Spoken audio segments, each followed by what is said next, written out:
Hello. Hello. Hello. Oh. Oh. We should have gone the other way. That's it. I'm out of here. Hello. It was excellent. Yeah. Hello. There you go. I've done it all. I've done it for all of us. I'm just atonal. I'm like Philip Glass. That's what it was doing. Hello, everyone. Welcome to the mess we're in. We thought we'd do a quick one today because Owen Jones is having a very public meltdown, and we thought it would be fun to discuss some of the YouTuber Owen Jones. YouTuber Owen Jones, yeah. I mean, you know, there's nothing wrong with being a YouTuber. The only thing is, Owen kind of is increasingly going to have to kind of retire there, like Alex Jones and people like that, because he's running out of road. I mean, one would hope that there would be consequences for what he's doing, but you know, he's escaped them so far. But now that Douglas Murray, I should give the background for people. Douglas Murray wrote a piece calling him out for his misogyny the other day and his authoritarian nonsense. Douglas's piece was very well argued, and Owen responded with, I think, what you could call a gish gallop of every single thing he could put in, including the word anti-trans or transphobic used about 100 times. And today, what was the video? He retweeted a video, one of those kind of gif gaff videos of me or something, playing as a DJ. Am I the puppet master of all these feminists? Is that what it is? Yes, you really are. And I think that it says Amazing. Quite a lot, doesn't it? That all of the women, all of the female journalists, they're all your backup. They're all the backing singers. And, you know, if you wanted to show how misogynistic you were, you would do it that way, wouldn't you? You'd say, this man is in charge. This man is in charge, and look at all these women as his backing. It's quite extraordinary. It really is quite extraordinary. You know, like Owen has tweeted it oddly with such a weird definition of misogynistic as well. Like he obviously doesn't understand what it means, because he's saying, oh look, when will the anti-trans crowd come and defend Graham from misogyny? And we're like, he's a bloke. He's a bloke, Owen. Yeah. Oh, what an idiot! But there's nowhere for him to turn. He has made it so clear where he stands, and it's so clear that where he stands is not a tenable place anymore. There's just nowhere for him to go. It's wonderful watching him freak out. Yes, and I noticed people are also posting, like he said something like, I've never mentioned Kathleen Stock or Helen Joyce or any of these people. Yeah, the first, as a friend of mine pointed out, that's the point. You don't engage with any of these people. You just call them bigots and run away because you're a coward. But I should talk about a little bit about the video, though. One of the things that trans rights activists like to do is they like to portray me as the kind of leader of the feminists, because they know there's nothing that annoys feminists more. You know, and it causes kind of internal divisions and people suddenly turning on me and stuff like that, and that's exactly what they want. So I want to make it clear, you know, I got into this because I was because I wanted to amplify the words of women like you know, who's a good example, Jane Claire Jones and Helen, yourself, and people like that, people who are very, very smart, much smarter than me, and opened my eyes in many ways to, you know, what this is, which is, I mean, a war on women, you know, and people like Owen are the kind of stormtroopers in this war on women. You know, they just go out and attack. They have no arguments. They have no moral authority. Owen contacted David Baddiel privately and criticized him for following me. He also contacted. How do you know? How do you know? David told me. You know, and well, fair play. Fair play to David, yeah. And Karen Ngala Smith, is that Karen's name? Mm-hmm. Did the same to her. See, that's what the kind of person he is. He goes into people's DMs, and he kind of witch finds in private, because public witch finding is a little bit too dangerous sometimes, you know. Yeah, I want to actually say something about what you said there, this idea that portraying you as a leader of women annoys feminists. And I think this is an interesting point. I was having a conversation in the pub with some friends about this last night. I didn't allow that. Where is that on the schedule? It's not here.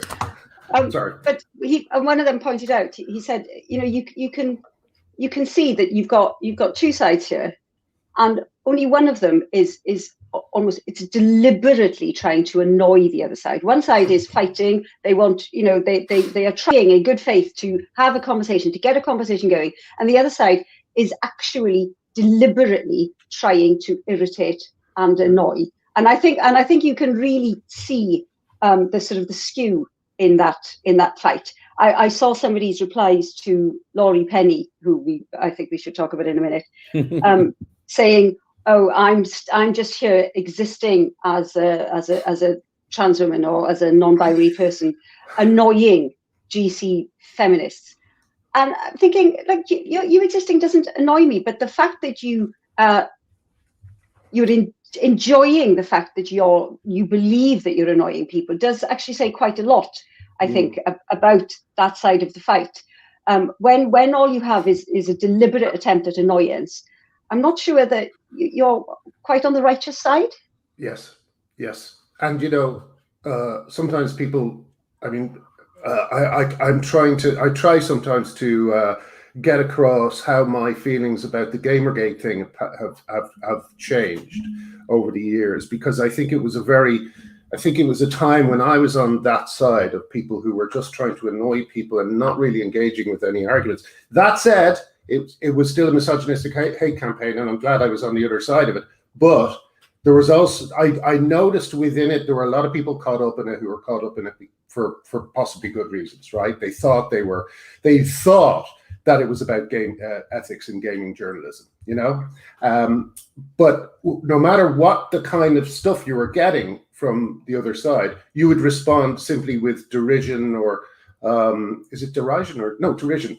Derision or sneers, or just little things like someone's name would be Wayne Glissop, and they would change his name to Glaine Wissop, like that. That's the level, Dismissive stuff. I'm thinking, yeah. And I was on the good side of Gamergate, and now I realize that a lot of the tactics that would later be used against feminists were being used against Gamergate.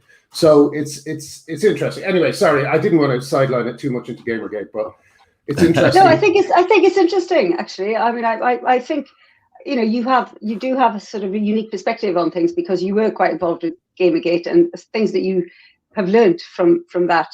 The differences and the similarities between that fight and this fight. Largely fighting online. I think it is quite interesting. And here's another interesting aspect to it. I thought I was defending women during Gamergate, but some of the time I wasn't. Like, there's this guy, Super Gamer Girl. He's a huge bald. He's a huge bald bloke. He doesn't even attempt, to pass. No. So, things like that. Sorry, Artie, we've been talking a lot, and I feel like you haven't said much yet. What are your feelings at the present moment about all this? I'm happy to see Owen Jones melting down. To go way back to Douglas Murray's essay, I thought it was interestingly framed, the way he, because he's a pretty conservative man, frustratingly sexy and frustratingly conservative. That's a lethal combination for you. I know, it would make for a really hot date, though. Oh my god, unbelievably sexy. But the way he's like, I never really thought male privilege. Yeah, hook me up, guys. Come on.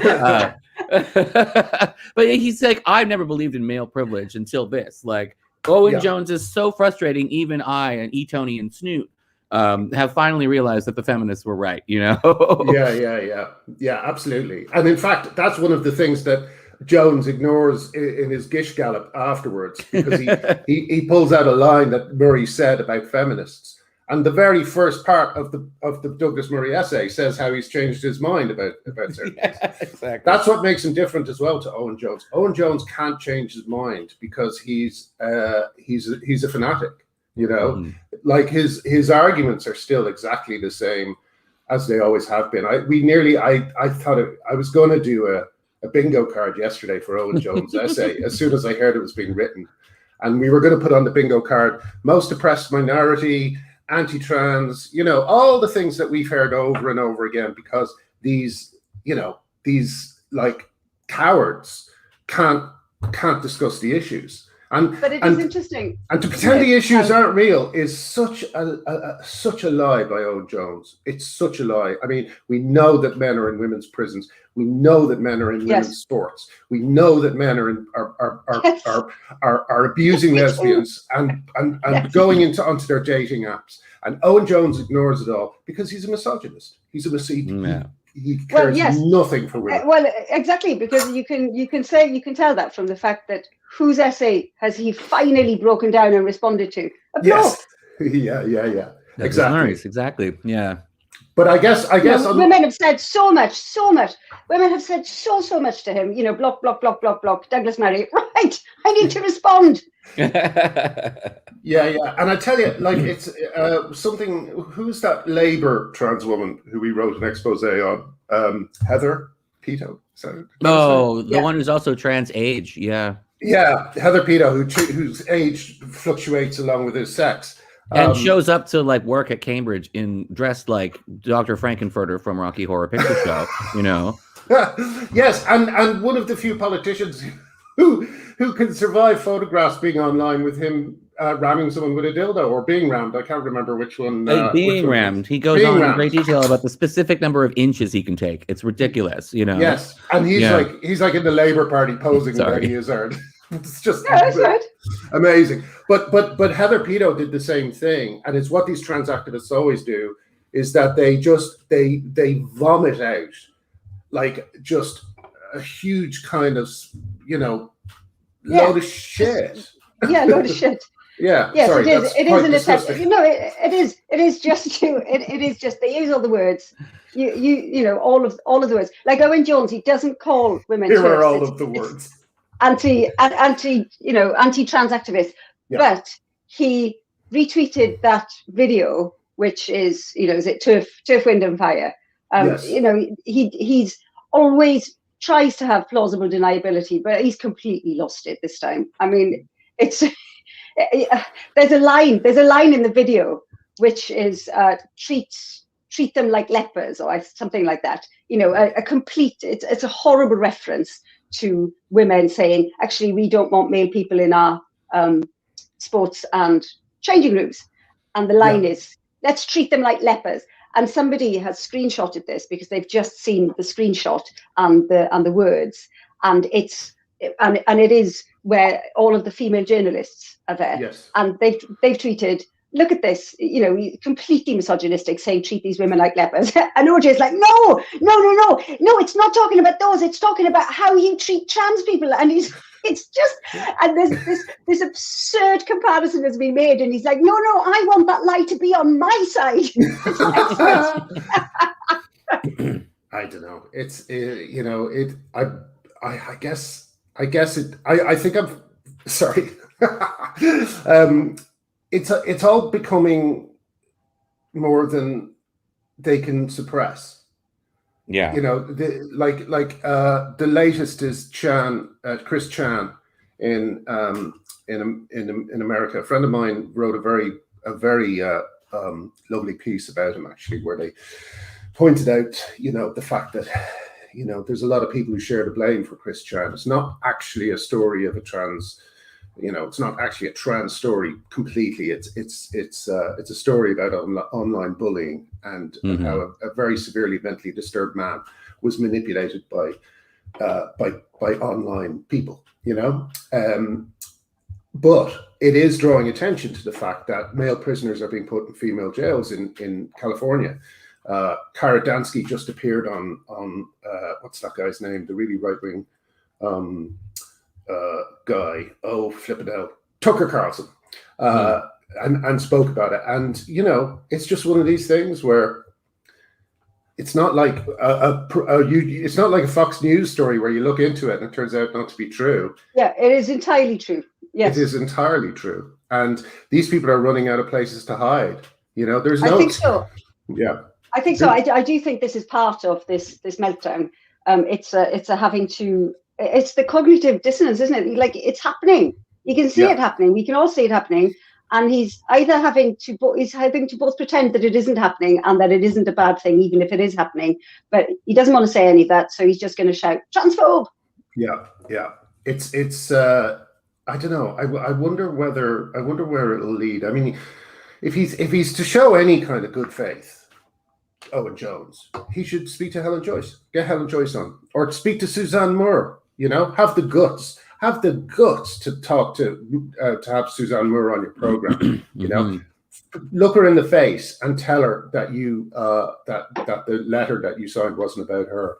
You know, but he's so he wouldn't dare. He's so far gone from any kind of integrity or dignity. That's just it. He was running on fumes for so long. This you know, and frankly huffing fumes probably while he was saying all this nonsense.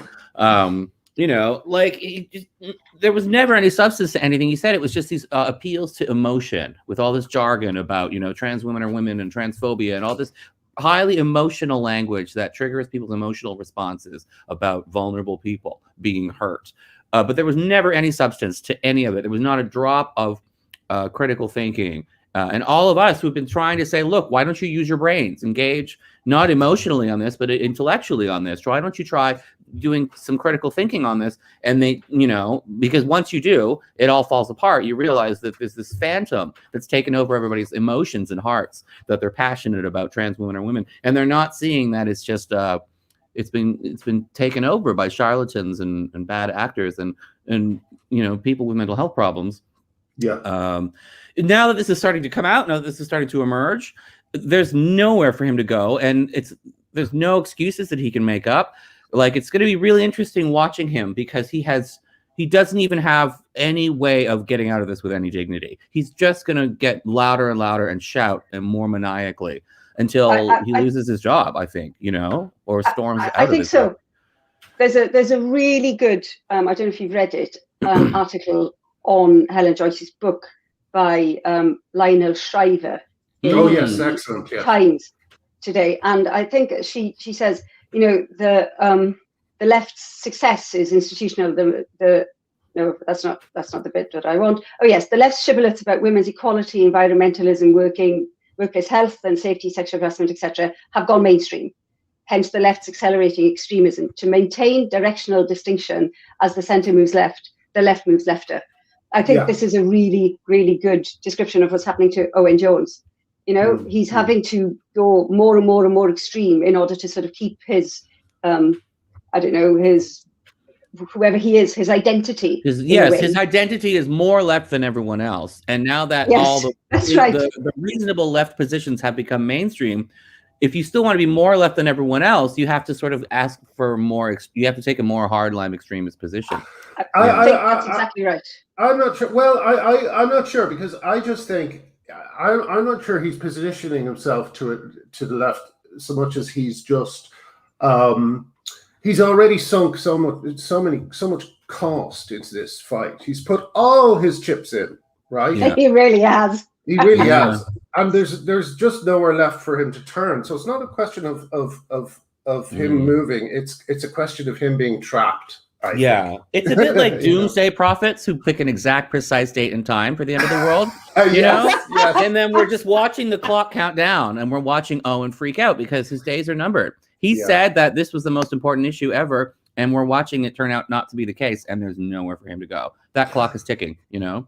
And watch him take his days are numbered out of context and pretend that that's a threat in his life. I wish Owen Jones a long and a healthy life so he can spend the rest of it thinking about how much of a fool he's been, to be crystal clear. Brilliant. But it's also quite interesting that, you know, he's got 1 million followers. This tweet about this video has been up for 5 hours and it's got 800 likes. I mean, you know, 800 like people, his followers are looking at this and they're thinking, yeah, that's not the tweet, Owen. Yeah, I mean, it's I've noticed as well. Let's widen it out a little bit, because let's talk about other celebrities like Laurie Penny and also Clara Villami, who today who was one of the ones who targeted Rachel Rooney for writing a book called My Body Is Me. Oh yes. And today was just complimenting an adult baby. So there you go. Oh, very nice. An adult baby who had a badge on that said "slut." Anyway. Interesting thing about that adult baby may actually be female, maybe a female to male. No, well, it's there's hard some to know. controversies, hard to know. Yeah. Nevertheless, we know that there's a massive adult baby phenomenon within the trans community, and it's really interesting that that's widely accepted, almost like they're well aware that it's the same paraphilia, just with a different sexual target kind of thing. You know, there's a sort of when you look at the trans community, you see so often how much of an open secret the sexual paraphilia aspect of it is, how they keep tipping their hands over and over again, like welcoming fetishists into the community, unspoken. And even people in the audience, even trans activists and supporters, they must realize when all these other fetishists are standing alongside trans people, that's an implicit agreement that trans is, for many people, a fetish. You know? Yeah, true. I see in the comments. I see in the comments. There's someone trolling saying, "Fabulous trans women don't need men to fight for us. Graham is a misogynist," and I think this is a really interesting statement, because there's nothing there explaining how Graham is a misogynist. It's just like Owen Jones's statement. You know, it is also, just as it is. We don't if need you're proof. a fabulous trans woman, you're not a woman, so you know. But also, yes, women do need men to fight. Women, like, why should women do this fight by themselves? For Christ's sake, it's a fight for everyone. It's a fight for truth and honesty and like democracy. Yes, women do need men. That's the wedge, right? The idea is we need. You know, this movement needs men as well. But if it's if you can target men and say that, you know, they're white knights or they're problematic because you can't be a feminist while you're a man, that's the wedge they're going for, to push men away. Yes, of course. You know? No, of course. Yeah. You know, there's no question. It's been very successful. You know, I don't think it's a very smart one, because there was somebody in my mentions. I'm going to mute them now because they're just following me around. But saying, because they were saying that the GC movement is led by men. It's largely men. You know, you see this quite a lot now. And I'm saying it's very interesting, isn't it? In a movement fighting against the erasure of women are even being erased from the history of it. I mean, it's not a surprise. But the proof that they had was the fact that in the last YouGov poll, men were marginally more prepared to say that male people shouldn't be able to undress with women and girls. I don't think that this is at all a surprise. This is the same as we found 3 years ago when I did that survey with Populous. This is not in the least bit of surprise. There's many reasons. You know, women are socialized to be nice. Men know men. They know other men. You know, this doesn't surprise me at all. But also, the majority of the UK believe this. Yeah. But this is not the gender critical feminist movement. The gender critical feminist movement is a grassroots movement of largely women. Certainly it started with women feminists doing the really hard work, creating the organization Women's Place UK, Fair Play for Women, you know, creating all of these organizations, putting on meetings, lobbying, writing books, writing articles, doing the analysis, raising awareness. And now it's gone mainstream. It's like, it's men, it's led by men. The amount of work, to troll. It's designed to troll because nobody believes it. But also, Helen, it just goes to show that the real thing that's happening is that these women are invisible to them. The women are invisible to them. They simply pretend they don't exist. You know, here's a great example of someone that Owen Jones has to pretend doesn't exist. Helen Steele. I always say her name, but for me, Helen Steele, absolute hero of the left wing. Full of integrity. So full of integrity. Fought McDonald's almost single-handed, also was a victim of the undercover policeman having relationships with phenomenal woman. A phenomenal woman. But it's very important for people like Owen Jones to pretend that Helen Steele doesn't exist, and Linda Bella. Agreed.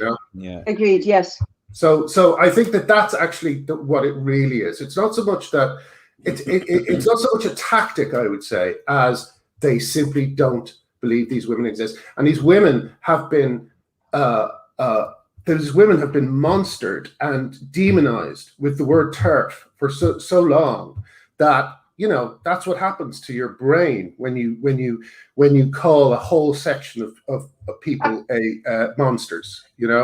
Yes, definitely.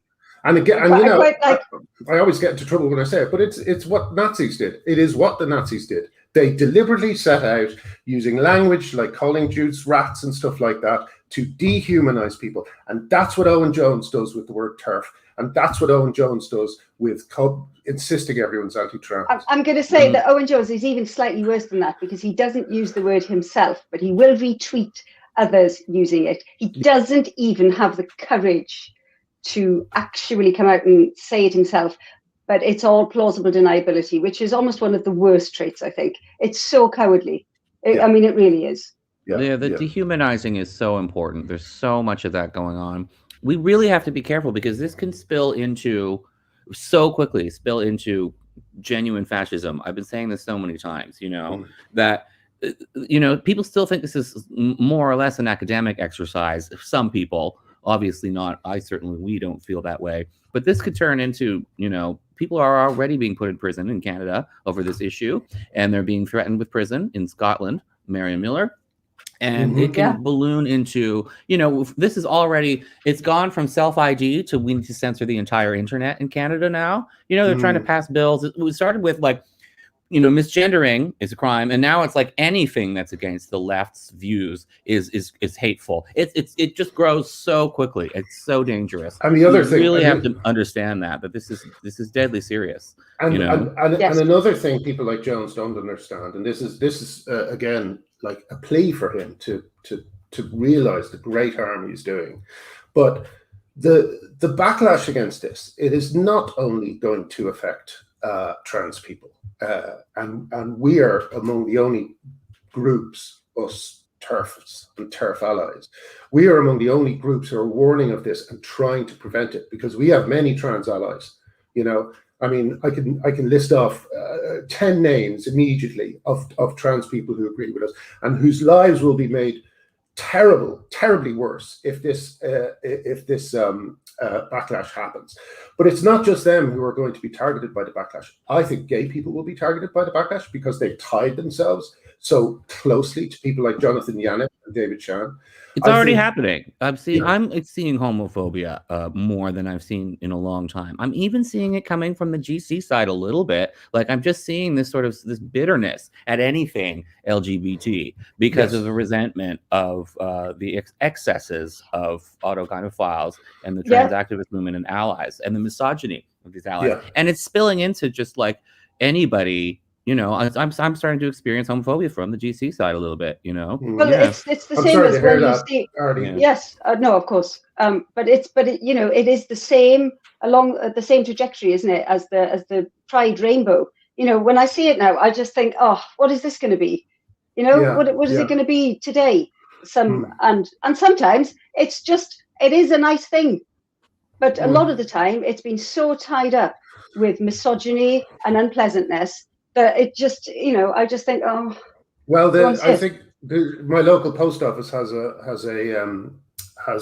flag outside it, but it's not the rainbow flag. It's that disgusting one with the triangle coming in and forcing its way in and dividing it. You know. So that's the one that I can't bear. Make back to the rainbow. The point of the rainbow is that it represents everything. It's all there already, you know. Yeah, but these are just they just love categorizing themselves into smaller and smaller boxes, into they love kind of what it is. I think sometimes is the terrible kind of understanding of how wonderfully, massively large the human personality is. We're all such complicated and extraordinary creatures. And I think that to some people that can get a little bit overwhelming. So they're trying to get all these aspects of their personality and name them so they can forget about them in a way, or that they can make them their personality. They can replace their personality with it, or make up for a lack of personality with it, Like there were some pictures of the trans march, and there was one very sad picture of 3 girls sitting down, and they looked just absolutely miserable, and you could see that some of them had cuts on their arms, Oh god. So, that's really sad. Yeah, that's really sad. And it's like this is a desperate yearning for belonging and an identity and a tribal kind of sense, but it's going into something that's harmful. It's not going into it's true, because a nice sort of, it is nice to have a tribe. I mean, I've said this before. Being banned off Twitter now, it can be really quite stressful for people, because they found others to talk to support them, to friendships, and it is a really nice thing. The internet has given us something great there, where you can connect with other people that you would never ever have had the opportunity to meet, and it is lovely. But yes, but then it is also really massively fostering tribalism. Of course it is. But it's quite difficult. I think tribalism is often great. I mean, the history of since the 60s, tribalism has meant a series of wonderful smaller youth cultures that have influenced the world and changed the world, and like you could take the hippies, they just completely transformed the world. Punk, which reminded everyone what being young, another aspect of what being young was all about. But this is something else. This is like that girl with the cuts on her arms. This is like a kind of a, I don't know. It's such a dead end. It's such a dead end for these kids. And I don't think that they'll look back on it the same way that old punks and old hippies like to get together and reminisce. So a lot of people in middle age have tattoos they got as teens, and they just look at them and live with them. But when you have mastectomy scars, that's not the same thing, and sterility. No. That's not like getting a tattoo or piercing your nose, That's what it is. There's not going to be a bunch of people meeting in the pub and talking about the old days. It's not going to be like the big chill. I don't know. It's not joyous, is it? It's not something joyous. It's going to be therapy groups. It's quite stressful. You can't put a foot wrong. I mean, you really cannot put a foot wrong. You cannot speak outside of the tribe at all, because they will massively attack their own. Anyone who doesn't conform, like that. I mean, that is the purity spiral, isn't it? Yeah, exactly. I mean, the other something just occurred to me actually. I just saw a comment about the male allies again. Any men who are watching this, you really should be getting involved. Don't ignore all this stuff about not stepping in. You should be getting involved, because for one thing, you'll be supporting women, right? And the thing about feminism is, we all say the same thing. I mean, I'm not a feminist because I'm a man. You can't be a feminist if you're a man, which is one thing I learned from radical feminism. But I am an ally, and like the feminists I support, they fight for all women, including the women who don't want them to fight for them, So a lot of men, I think, are worried because their best friend or a friend of a friend thinks that, has this thin understanding of the debate. And so they don't want to, talk over them or whatever, but you just got to ignore all that. You have to do what's right. And, even if your female friends disagree with you, there's a far larger number of women who would be grateful for your support. So, there is, but it's not even like I was saying earlier. The fight has expanded so much now that it is a fight for liberal democracy itself. Yes. Just you can absolutely say silencing of people who talk about this on the internet or anywhere is is obviously wrong. I mean, there is so much else. You don't have to focus on like women's changing rooms. I mean, that's part of it, of course, but it is a much wider issue now as well. And I think one thing that you said there, Graham, I think you're right. I hadn't considered this. Part of the reason of saying, "Oh, look, men are in charge," is to also discourage men from speaking up. Because I did actually see, anytime a man said something, they were like, "Oh, you're proving my point. You're proving my point." Yeah. So, if you're a straight man, I liked the super straight movement because it sort of gave straight men permission to say, "No, I have sexual boundaries too. I'm not going to have sex with a person with a penis, and that's my right." And as a gay person, if you're a straight man, you have every right to affirm that, like, what was that?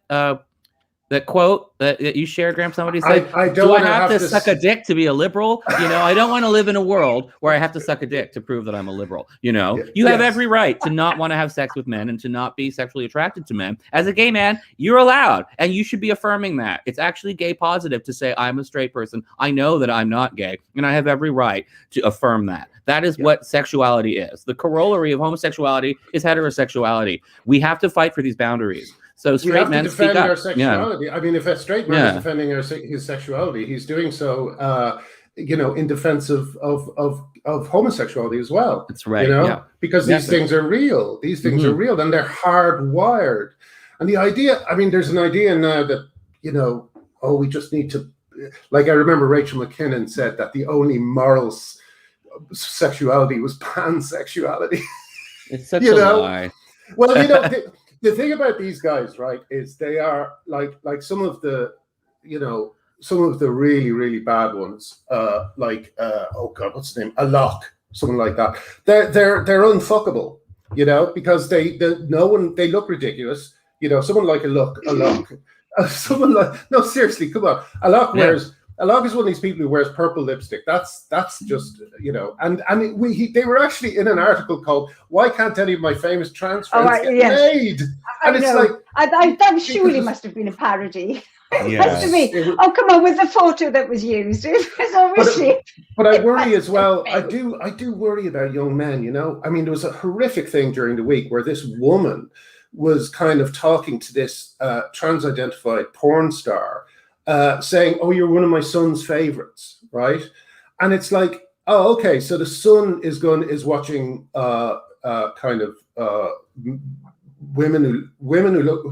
who look like women blowing each other, and the mom is kind of approving this. A mom should never know what their son's taste in porn is.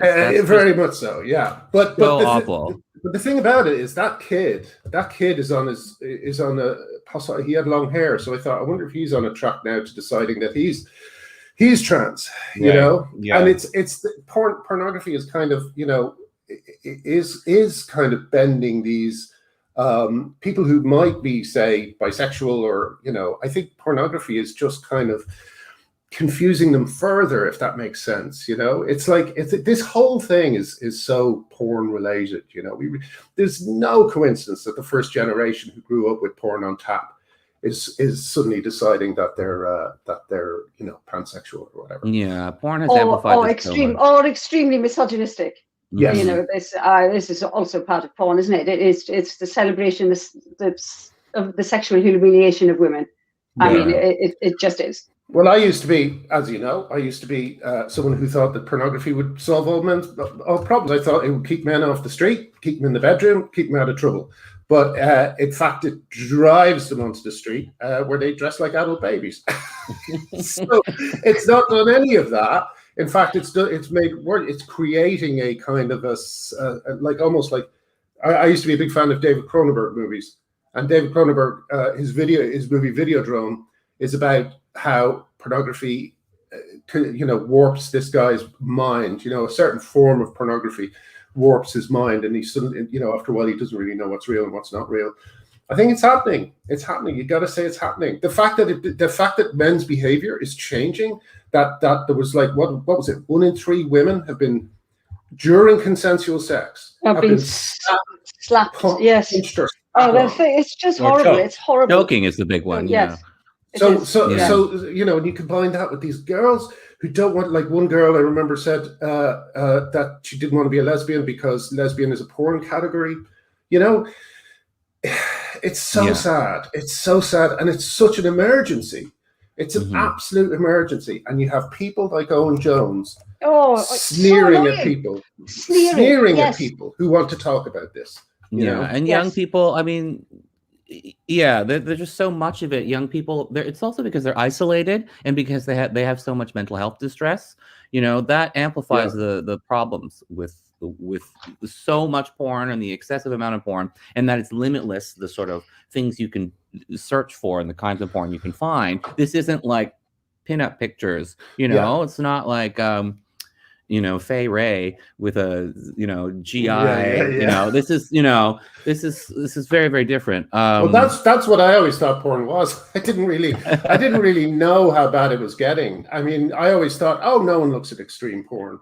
But of course, because of the algorithms, everyone is looking at it.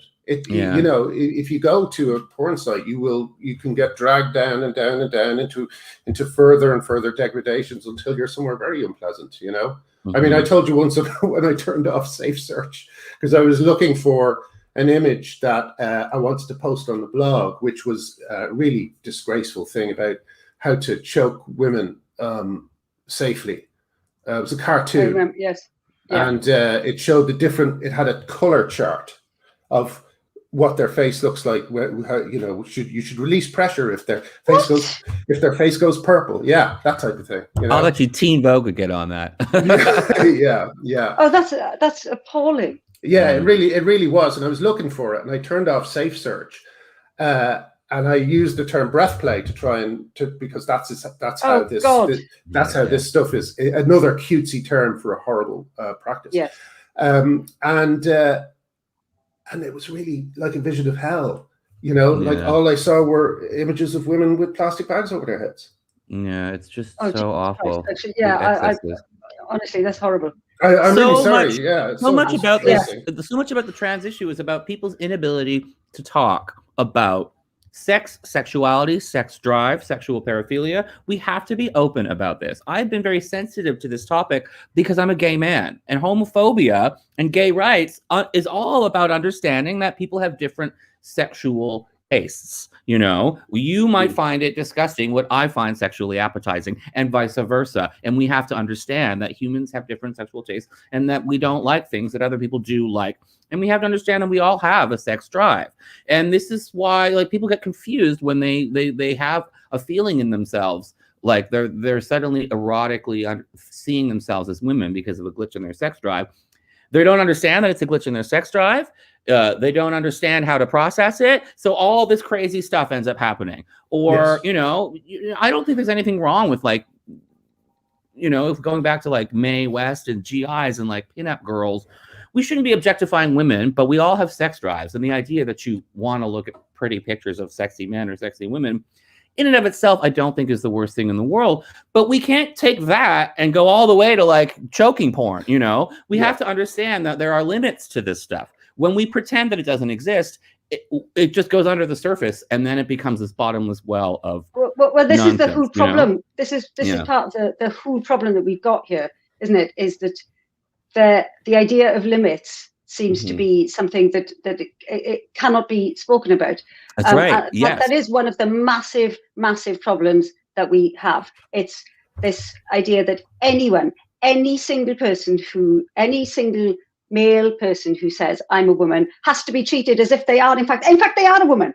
Yeah. There are no limits. There's no sense to people saying, well, you know what, if they've had like, say, if I was the other side, I could probably make a much better argument. I would say, you know, if they've had an operation, you know, let's say that they can be treated as women, and other people, no, maybe in daily life they should be allowed to dress as they want. However, this is the limits I would put on spaces. If I was on the other side, that's the argument I would be making. But you cannot, because of the spiral, the sort of purity spiral, you cannot make that. That's right. Anyone who tries to say there are limits gets booted out and called transphobic. So we've got to the point where we are talking about absolutely no limits at all. And everyone is pretending that any person who says they're a woman is now a woman, because they are not allowed. We're not allowed to put. Well, they are not allowed to put limits on who gets to say it. Well, yes, and it's but someone just said this, right? And yeah, I mean, this is it as well. Like the problem as well is that, as you say, Artie, as we often point out, you know, there is a huge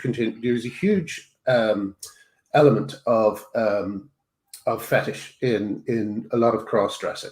Okay, it's definitely there.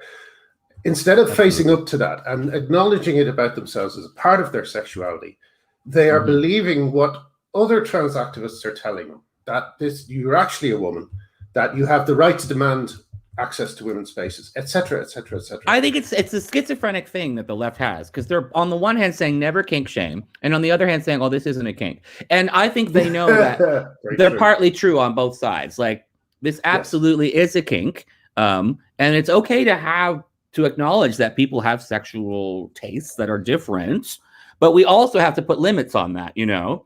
So even that sentence, bring kink shaming back. On the one hand, we have to acknowledge kink more, but on the other hand, we also have to say that there are limits. So the left is sort of, on the one hand, pretending kink doesn't exist at all, and on the other hand, saying when it does exist, you can do anything you want with it. They're in this cognitively dissonant position where they're almost schizophrenic, and I think that's why they panic when the trans issue, because they're trying to have both arguments at the exact same time. That look at this person who's kinky, they can be kinky and that's fine. Oh, also it's not a kink, it's not a kink. You know, That's very, very. And a lot of this is no, it hasn't happened. But even if it did happen, it'd be okay. Oh yeah, it's always how does it go? Yeah, like we spar. That didn't happen. Yeah. What you mean? Even if it did happen, that would be fine. That'd be fine. They should have just looked the other way. Stop looking at people. Fucking hell, what a bunch of twats. Listen, I want to talk about one little thing because I think it's so interesting that the BBC has done this. You might have noticed a few days ago. It's so funny.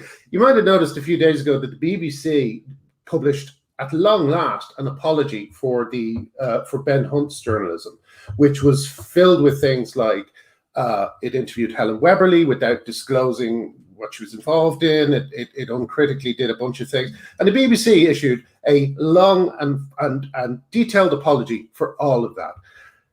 2 or 3 days ago, they did it again. The BBC just did it again. They had a show on called Transitioning Teens that is just full of the same types of problems. They have a glowing interview with Helen Weberly without revealing that she is like 2 weeks into a 55-day hearing as to her fitness to practice. It really is extraordinary. And I think that we should, I think people should really concentrate both on, when you're complaining, as I think you should, complain about the BBC Sports accusing women of being bigots for talking about their right to sex segregation in sport, but also this latest program. Complain about that because it's the exact same thing, And Ben Hunt has been moved to a different parish, so but they're still trying to pull this stuff off. So. Put pressure on the BBC. I met Kelly J I hope she doesn't mind me sharing this, but I met Kelly J in Glasgow when we were supporting Marianne Miller, and I said we've got to take this fight to the BBC. We've got to have a campaign called Hold the Debate. Hold the debate, because it is such a dereliction of duty that they are not holding the debate. We're talking about massive societal changes. And the BBC are only presenting one side of the argument, and they're presenting it like a propaganda outlet, And I've always defended the BBC. I always hated the right-wing attacks on it. I was always very protective of the BBC because I felt like it was a kind of British jewel, that maybe the British didn't even appreciate. But I have to say, they are really testing me now. They're testing my loyalty. I'm not sure I can go on supporting the license fee with how they're behaving, Anyway, I just want to say so frustrating because they're treating it like it's gay rights 2.0. They're all just saying we can't have a debate because that would be like if we went back in time and had a debate about gays. First of all, we did have debates about gays. And second of all, there is no such thing as gay rights 2.0 because gay rights is just gay rights. There is never going to be an issue just like it just like there's never going to be an issue just like anything else. All of these civil rights issues are unique and cannot be, you can't just take them wholesale and turn them into a template and apply them to other ones. That's not how it works. And especially when you're talking about fucking straight people. Exactly. You know what I mean? You cannot say this couple that was on, and I'll remind everyone of this as well, a CBeebies program. So that's aimed at toddlers. And they were a straight couple, and they were described as lesbians to an audience of toddlers. You know, I mean, it's such an inversion. It's a terrible, terrible inversion. It's not just gay rights; it's anti-gay rights. You know, and it's harming gay people disproportionately. Young people, you know, who are being told that their gayness is a symptom of transsexualism, of trans essence. You know, it's horrible. Yeah, it really is. I mean. You know, sorry, I meant to say it's not just not gay rights; it's anti-gay rights. You know, it's just extraordinary. Well, I've often made this point to people when I'm asking them the question, and they'll try and change it. They'll say, "Oh, this was we used to do this," and I'd say when you find yourself having to use a fight that's already won about a different topic in order to try and make your point. It's the time to wonder whether you believe that your point on the actual topic isn't quite strong enough. Which is obviously the case. Very true. Very true. Yeah. I saw Laurie Penny's. Laurie Penny. Been tweeting again over the last couple of days. I think she's got a book coming out.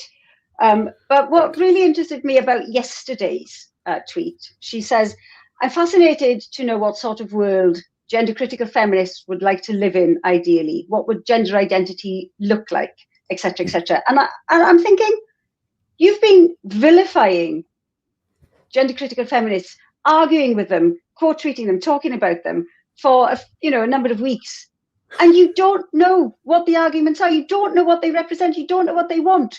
What are they asking for? What are they saying? It was quite the astonishing admission. I felt. She's utterly failing that Turing test, isn't she? Actually. But there were a number of incredibly thoughtful, smart replies in the thread. Like, excellently said. People managing to sort of succinctly put the issue down in sort of 280 characters. Yeah. Like, absolutely brilliant. And then today, I saw Laurie Penny tweet that one thing that motivates gender critical transphobes. Now note the change now. We've moved from gender critical feminists to gender critical transphobes, like immediately off the bat. You know that this isn't going to go well. Then she says, the one thing that motivates them is the idea that people socialized as male should continue to identify as men and fight toxic masculinity from within. I understand that, but here's the thing. Some of them don't want to. And that is a complete answer. And there is just so much wrong here, starting from gender critical transphobes and some of them don't want it, so they don't want to. So, whatever men want, we have to give them. Yeah. But also, I'm going to say that absolutely zero people replied to her comments with that, to say, actually, people socialized as males should continue to identify as men and fight toxic masculinity from within. Like, literally no one has ever made this argument. So why lie? I mean, why would you have to lie about it? I'm going to say it's so dishonest, which is pretty much the definition of a lie, I understand. But it is such a dishonest thing to say. It's such especially after those responses. How about quote tweeting one of the best responses you got, Laurie? How about doing that and presenting an argument to an argument, presenting a counter to an argument that was actually made? Exactly. I know exactly that. Nobody has said this, and you can see that by the fact she hasn't actually managed to quote tweet anyone. No one has made this argument ever. It is, and again, it is such a staple, I believe, of the other side. And I might be just blind and simply can't see it happening on our side, but I just don't think it is. I don't think it is. But it's such a staple of that side that it has to be a misrepresentative argument. And then everyone can reply saying, "Oh, look how horrible these horrible bitchy women are." Look, it's only a matter of time before this falls apart. They will never engage in a live debate on a stage where both sides get equal hearing because they can't make up what we're saying. We can respond and tell them what our side really believes right on the spot.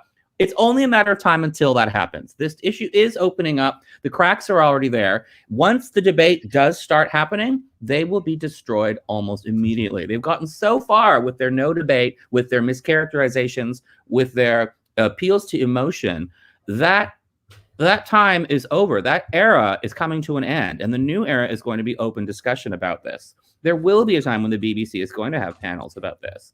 It should have happened years ago. It should have never gotten this far, but it's going to happen eventually. You're right. And once it does, it falls apart instantly. And that's when the reckoning is coming. It's already happening. No, you're right. Owen Jones. Yeah. And in fact, Owen Jones has said, like when some of the women asked him, why don't you debate women on this? And he said, I've made a promise for two cis people never to talk about trans issues on my channel. Well, isn't that convenient? But this isn't his channel, so I think, Graham, you should invite Owen Jones onto your channel to talk about women's rights and women's issues and what we perceive to be Owen Jones's misogyny. I'm sure he would love to come and defend himself properly. I mean, it's never going to happen. What I would like to see, no kidding. How about getting Debbie Hayton on your program, Owen Jones? How about getting Fionn Orlando? Yes. Or Rose of Dawn. Yes. How about getting those trans people on to talk about them? You wouldn't dare, because you're a fucking coward and you've invested too much into this stupid ideology already. I think that's a delightful way to end it. Shall we leave it there and we can talk about based grandpa next week, or should we give him 4 minutes? I mean, it is what it is, really. I don't think there's much to say about it. Let's wait till we meet again, us three witches. Lovely to talk to you both. Yes, that was lovely. Lovely unexpected treat. Yes. Wonderful spontaneous Saturday. I love it. Yeah, we must do it more often. And the comments have been so interesting today. Yeah, I always catch up with them. I catch up with them afterwards. So thank you very much for giving them for joining in, everyone. And yeah, absolutely wonderful to see you all. I can't read all of them, but I can glance over at them here and there, and I'm always happy to see with them. Right, girl, you're great. Yeah. Okay, everyone, like and subscribe, and we'll see you again soon. Bye. See you soon. Bye. Bye.